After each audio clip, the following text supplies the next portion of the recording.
దేశంలో ఇథనాల్ ఉత్పత్తి ఇప్పుడు పెద్ద సవాల్గా మారింది. వాహనాల ఇంధనంలో మిక్సింగ్ కోసం అనుకున్న దానికంటే ఏకంగా రెట్టింపు స్థాయిలో ఇథనాల్ పేరుకుపోతోంది. ఏటా 2000 కోట్ల లీటర్లకు పైగా ఉత్పత్తి సామర్థ్యం దాటేసింది. ఇంత భారీ మిగులుని ఏం చేయాలో అర్థం కాని పరిస్థితుల్లో కేంద్ర ప్రభుత్వం ఇప్పుడు ఒక సంచలన నిర్ణయం వైపు అడుగులేస్తోంది. ఏకంగా లీటర్ల కొద్దీ ఇథనాల్ ని గృహ అవసరాలకు వంట ఇంధనంగా మార్చేందుకు ప్లాన్ చేస్తోంది. అసలు దేశంలో ఇథనాల్ ఎందుకింత గుట్టలుగా పేరుకుపోతోంది? ఇప్పుడు ప్రభుత్వం ముందున్న ఆప్షన్స్ ఏంటి?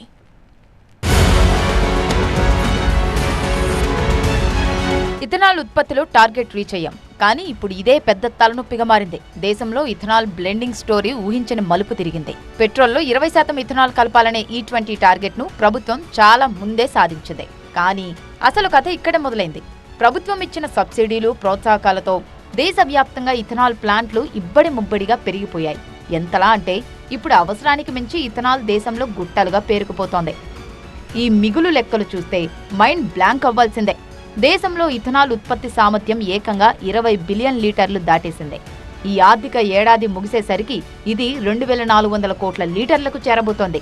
కానీ మన దేశంలో ఉన్న మొత్తం డిమాండ్ అంతా E20 పెట్రోల్ బ్లెండింగ్ కోసం కావాల్సింది కేవలం 1100 కోట్ల లీటర్లు మాత్రమే.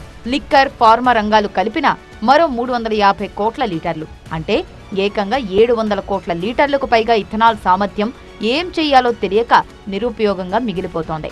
కట్ చేస్తే ఇండస్ట్రీ పెట్టిన భారీ పెట్టుబడులు, పెరిగిన కెపాసిటీని చూసి ఇప్పుడు ప్రభుత్వానికి ఏం చెయ్యాలో అర్థం కావడం లేదు.